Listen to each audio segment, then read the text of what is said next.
Okay, guys, so we're continuing this series. If you're not good with SA, if you're not good with child abuse, if you're not good with Munchausen's by proxy and medical abuse, this is probably not for you.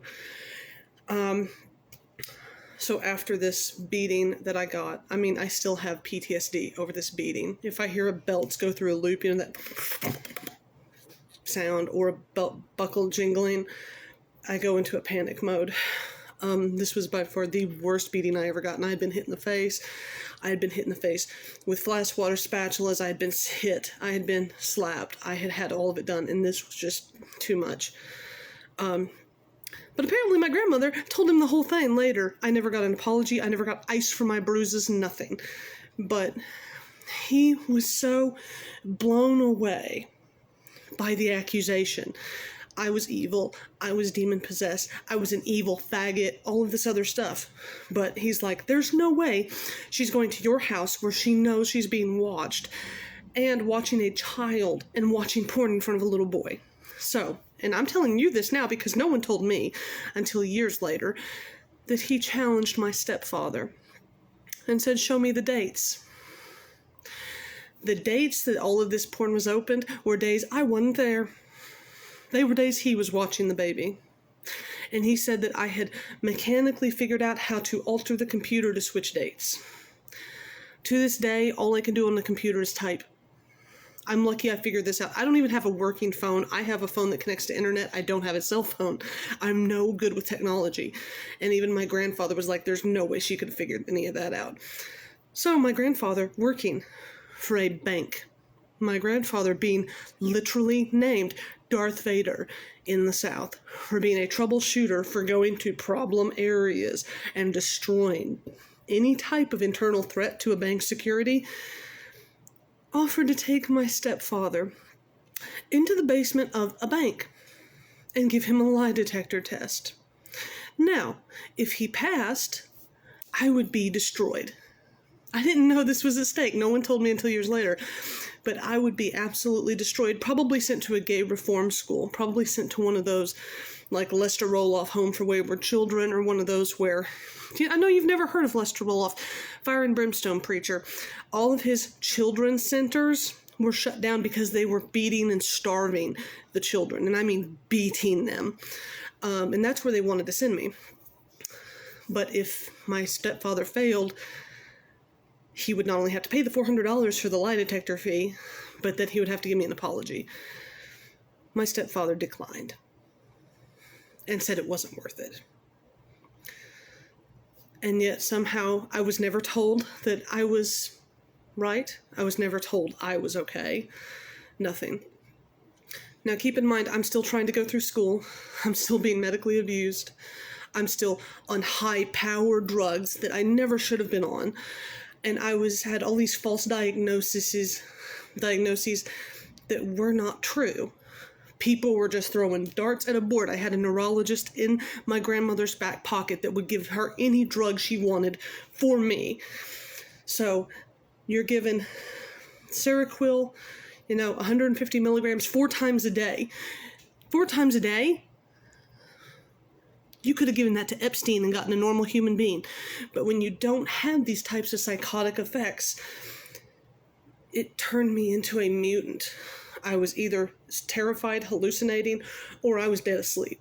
So I'm not only doing that, I'm trying to do homeschool, homebound, and get past the, you'll never graduate on time. You'll be in high school another 5 years. I'm also being told how expensive I am and how these 2 people have given up everything for me. How I owe them. I owe them for the homeschooling. I owe them for the medical. I owe them for the food and the housing. But I'm also being told, one day you're going to take care of us. One day you're going to have a house and take care of us because you owe us.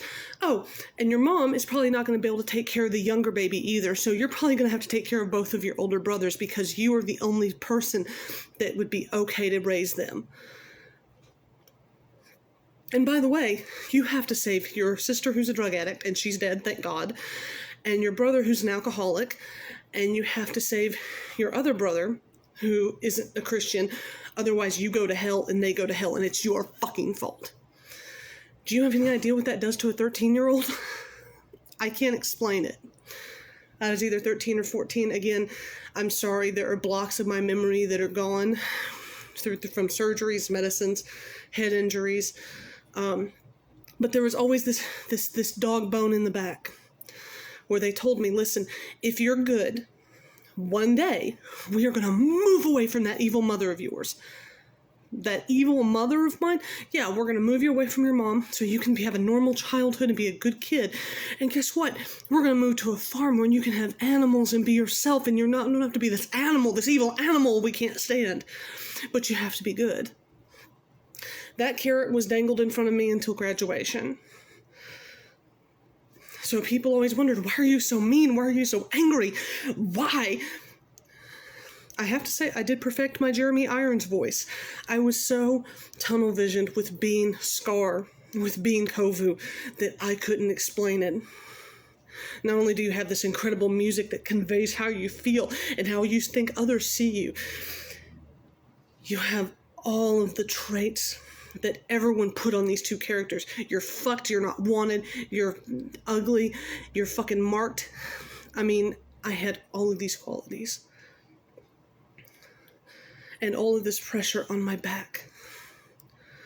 All the while being told how evil and wicked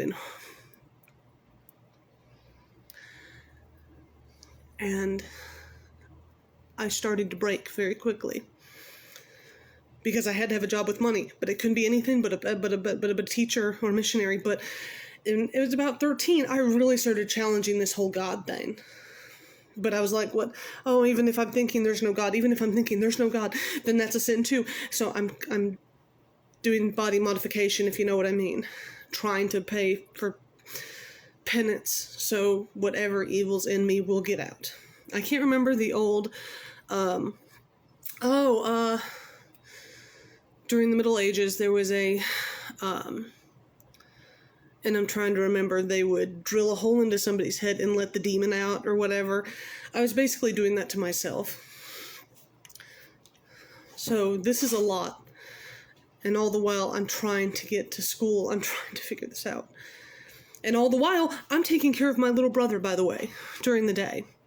So I know I would go at 13, 14, go to my biological mother's house, half the TV is blocked off that I can't watch, including weird stuff, like they would block that, like Discovery Channel and Animal Planet, because they said, oh, you're into bestiality. I'm like, what are you talking about?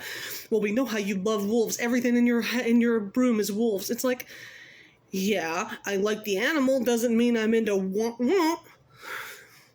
That was the type of perverted thinking. I couldn't say anything. I couldn't do anything. I wore black. Oh, that's because you're a horrible goth and you know those people drink blood and they're demonist and shit. No, Dad told me I was too fat. I never said you were fat. I said you needed to lose about 35 pounds. Okay, but you said black is slimming. It is slimming, but on you, it washes you out. So I started wearing army green. It was just, I couldn't win. So I am going to skip ahead a little bit because, again, my college years were horrible and shit. I eventually get to a point where I'm graduating. And they let me know at graduation, and I went to one of those schools where everybody was either in handcuffs or they had just gotten out of handcuffs. It was one of those schools, like I said.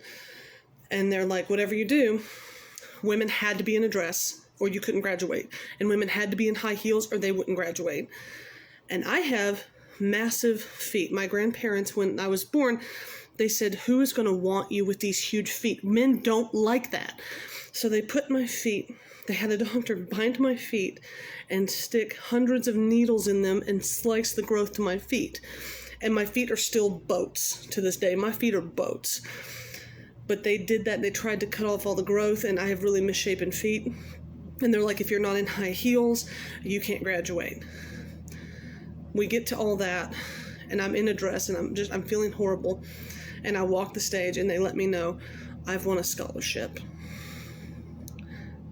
And I said, no, I appreciate it. But my family told me we're moving to Missouri as soon as I graduate. but I appreciate it, and I felt vindicated for the first time in my life. And I walked down that stage and I said, "We're going to Missouri, right?" And my grandparents said, "What are you talking about?"